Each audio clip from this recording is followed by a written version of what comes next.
Glyn, thank you for joining us. Another volatile month in October. What were the key factors you saw influencing markets? Well, there were really two big themes in what was an extraordinary month of markets. Yeah. Markets fell in the first half of the month dramatically, between 8 and 10%, recovered pretty much most of that ground by the end of the month. The big thing I think that pushed markets down in the early part of the month was this growing fear of weak growth globally. Yeah.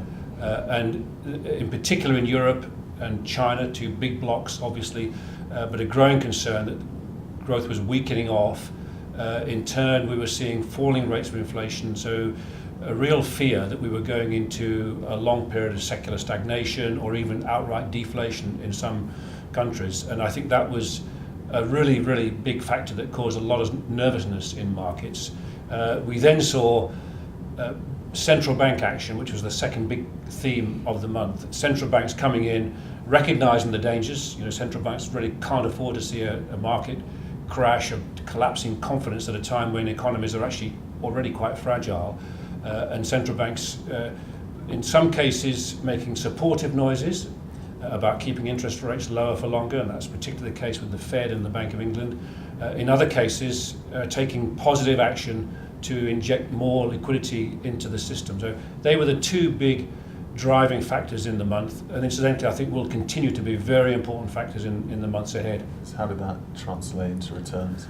Well, what we saw was, as I say, sharp falls in the first half of the month, and by the middle of the month markets were down up to 10% across equity markets. Bond markets, in contrast, safe havens of course, government bonds in particular, very strong. We saw arguably the most dramatic moves in government bond markets. US Treasury yields fell by about 60 basis points from the beginning of the month to the middle of the month, and fell from around about 2.4, 2.5% on the 10-year down to 1.8. Rallied very quickly thereafter, and ended up actually still with a gain of about 1% or so for the month. Pretty good return again. Equities varied a little bit, but the US, believe it or not, despite all these gyrations, came out with a 2% return for the month. Developed markets generally up just under 1% for the month, so not a bad return. Europe was a bit weaker, and I think that was down to the fact that greater worries about growth in Europe. And then Japan had a very difficult start but rallied sharply at the end, and I think that was on what was, I think, the biggest surprise of the month, which is right on the last day of the month, the Bank of Japan came out with another round of big easing. So they injected a whole lot more money into the economy. They've been buying assets, mostly bonds, at the rate of about $50 billion a month. They're upping that to in excess of $60 billion a month. To put that in perspective, that's not far short of what the Fed was doing at the peak of its asset purchases. And the Fed, of course, this month is in October, came to the end of its asset purchases. So the Bank of Japan has neatly stepped in. I'm sure it wasn't coordinated, but they've neatly stepped in to pick up some of the liquidity requirements there. Yeah, absolutely. Oil, its slump continues somewhat. Well, I think that's another big theme for this month. Oil fell by 10%, and it's now down by, as we speak, about 30% from the June highs. Brent crude is trading just above $80 a barrel. It's been very, very weak. And I think one of the surprises is the way the Saudis have engineered this price fall. We know there's been slack demand because of weak growth globally, but we know that, of course, that oil shale production in the US has increased dramatically. So those two factors were putting pressure on demand and prices. What happened then is that the Saudis stepped in and actually cut contract prices into Asia. And then in the early days of November, here we are a couple of days into November, they've cut contract prices now to the US, so they're forcing prices down. I think what they're doing is sending a message to other OPEC producers that Saudi's not going to see a market share reduction. There's a meeting coming up at the end of this month with OPEC members. I don't think they're going to do anything about cutting production, incidentally, to hold prices up. And I think the Saudis are also basically trying to pressurize the US. Some of those shale oil producers are now going to be pretty marginal in terms of profitability at these levels. So I think there's an effort here by the Saudis to maintain their global market share.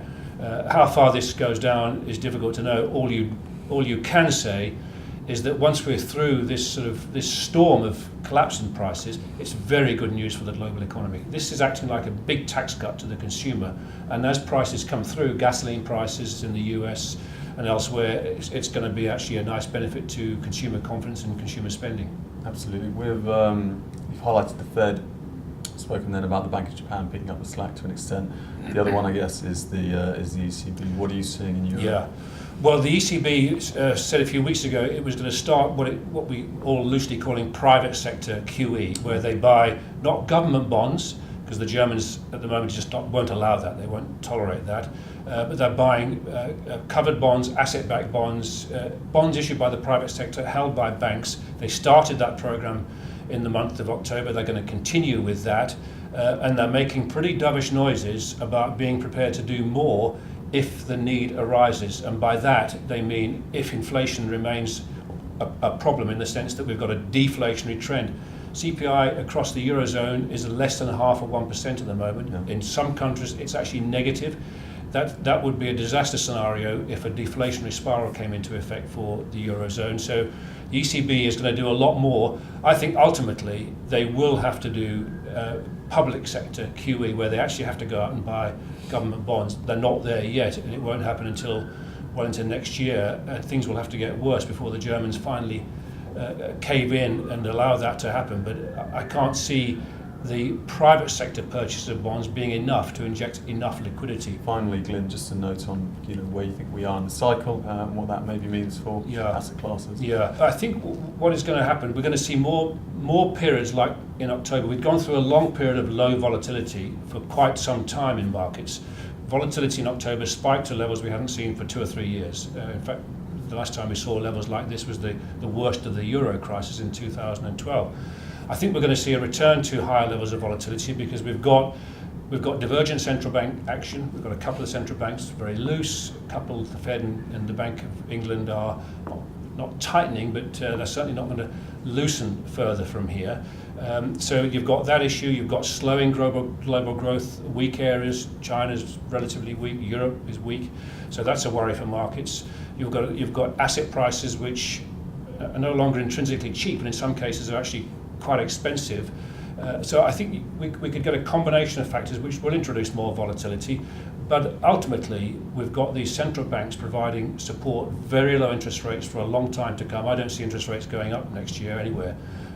So we've got a long period of low interest rates ahead still, big liquidity injections from a couple of the central banks around. I think that's going to provide good support. So I think when we do get these downdrafts, these periods of weakness, it's going to be a good opportunity to add to risk in our portfolios, which of course is what we did in October. Absolutely. Glyn, thank you very much.